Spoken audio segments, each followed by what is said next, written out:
Hello friends, welcome to my channel Shanta's kitchen. আশা করছি আপনারা সকলে ভালো আছেন, সুস্থ আছেন। বন্ধুরা, আজকে আমি আপনাদের সঙ্গে শেয়ার করব দু ধরনের প্যানকেক, ছোট সাইজ আর বড় সাইজ, দুটোই করতে পারেন, অসুবিধা নেই কোনো। বন্ধুরা, প্যানকেকও বলতে পারেন, আবার টিফিনও বলতে পারেন বাচ্চাদের। দুর্দান্ত স্বাদের হয় ডিম ছাড়া ময়দা ও পাকা কলার প্যানকেক রেসিপি। বন্ধুরা, যদি ভালো লাগে তো অবশ্যই লাইক দেবেন আর আমার পাশে থাকবেন, আমাকে সাপোর্ট করবেন। আপনাদের সাপোর্ট ছাড়া কখনোই এগোনো সম্ভব না। বন্ধুরা, দুর্দান্ত স্বাদের এই প্যানকেকগুলি কীভাবে করেছি এক্ষুনি দেখানোর জন্য রান্নাঘরে যাব। তাহলে চলেন বন্ধুরা, আমার সঙ্গে আমার রান্নাঘরে দেখার জন্য। চলে এসেছি রান্নাঘরে, আর আমি নিয়েছি এরকম সাইজের 3টে কলা দিয়ে একটা রেসিপি করবো আজকে। কলাগুলি ছিলে নিয়েছি, আর এখানে একটা গ্রেটারের সাহায্যে গ্রেট করে নেব। একটা কাঁচের কাঁচের বোল নিয়ে নিয়েছি। এবার এটা আমি এভাবে গ্রেট করে নেব, যেভাবে সুন্দরভাবে গ্রেট করা হয়ে যাবে। সব কলাগুলি সব গ্রেটার দিয়ে গ্রেট করে নিয়েছি।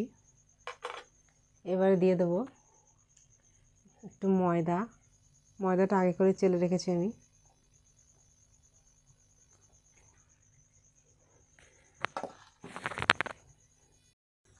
আর দিচ্ছি গুঁড়ো দুধ, এটা 2 চামচ মতো হবে, দিয়ে দিচ্ছি। একসাথে ভালো করে মিশিয়ে নেব। হাত দিয়ে করছি, আপনারা চামচ দিয়ে করতে পারেন। এটা মিশাবো, একটু একটু করে জল দেবো আর মিশিয়ে নেব।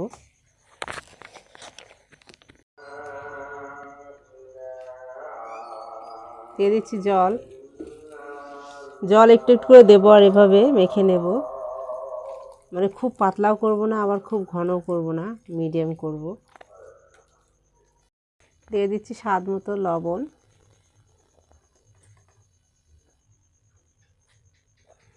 এরকম একটা ছোট্ট চামচের হাফ চামচ দিচ্ছি বেকিং সোডা।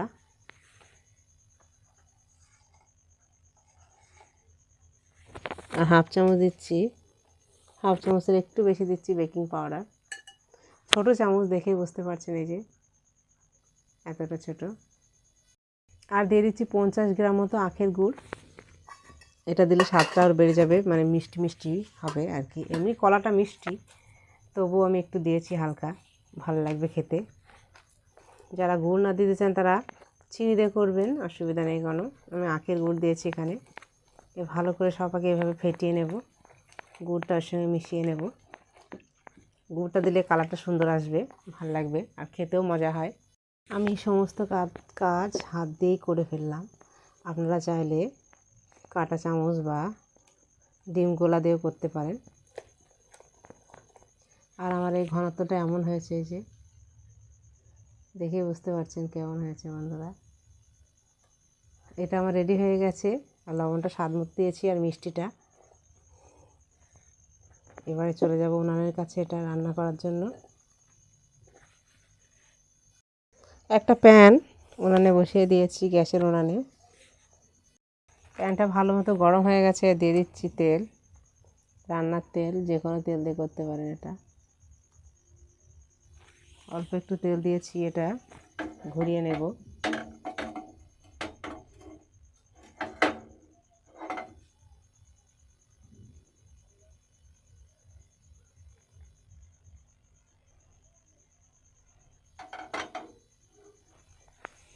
ভালো মতো গরম হয়ে গেছে তেলটা।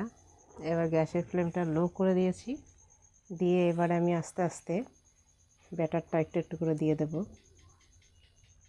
হাত দিয়েই করছি, আপনারা চাইলে চামচ দিয়েও করতে পারেন। এই যেভাবে দিয়ে দেব, আর পুরোটা লোতে করে দিয়েছি গ্যাসের ফ্লেমটা।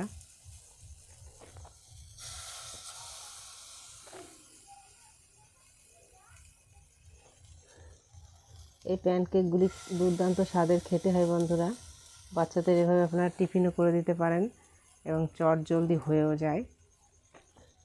আমি ছোটো ছোটো করছি, আপনারা চাইলে বড়ও করে দিতে পারেন, অসুবিধা নেই কোনো।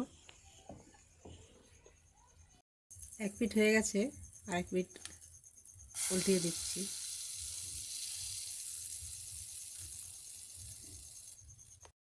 গ্যাসের ফ্লেমটা লোই আছে, আমি বাড়াচ্ছি না। এতেই হবে আমার প্যানকেকগুলি। লো ফ্লেমে এগুলো করে নেব ভালোভাবে। এবার হয়ে গেছে, এগুলো তুলে নিচ্ছি। দেখেন বন্ধুরা কত সুন্দর হয়েছে, আর টিফিন দেওয়ার জন্য একদম পুরো প্রস্তুত। তো বন্ধুরা এইভাবে কলা আর ময়দা দিয়ে করে দেবেন, ডিম ছাড়া কলা ময়দা দিয়ে দুর্দান্ত স্বাদের খেতে হয় বন্ধুরা প্যানকেকগুলি। আবার একটা দিয়ে দিচ্ছি সেম প্রসেসে।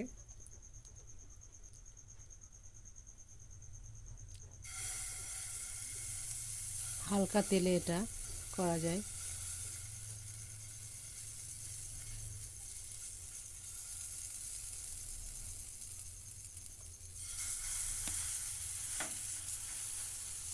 আমি হাত দিয়েই করছি, আপনারা চাইলে চামচ দিয়েও করতে পারেন এই কাজটা।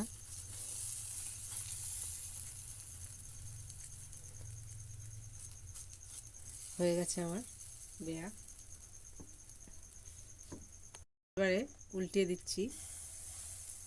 সরি বন্ধুরা,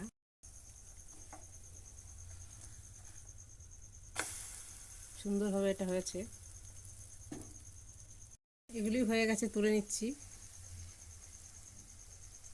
এই যে এমন হয়েছে।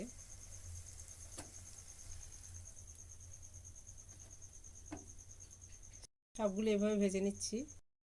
সমস্ত প্যানকেকগুলি হয়ে গেছে। প্যানকেক বা টিফিনও বলতে পারেন। আমি দু রকম সাইজ করেছি, এটা ছোট সাইজ, এই সাইজও করতে পারেন। খুব সুন্দর খেতে হয় বন্ধুরা। তো বন্ধুরা যদি ভালো লাগে তো অবশ্যই লাইক দেবেন, আর আমার চ্যানেলটিকে সাবস্ক্রাইব করে নেবেন, পাশে থাকা বেল বাটন দাবিয়ে দেবেন। তো বন্ধুরা শেয়ার করবেন, শেয়ার করে আমাকে সাপোর্ট করবেন, আর বন্ধুরা লাইক করবেন, আর আমাকে কমেন্টের মাধ্যমে জানাবেন আপনারাও করে দেখবেন কেমন হয় ডিম ছাড়া প্যানকেক, এরকম ধরনের সুস্বাদু খেতে। তো বন্ধুরা আজ এই পর্যন্ত, আবার দেখা হবে নতুন কোনো রেসিপি নিয়ে। টাটা।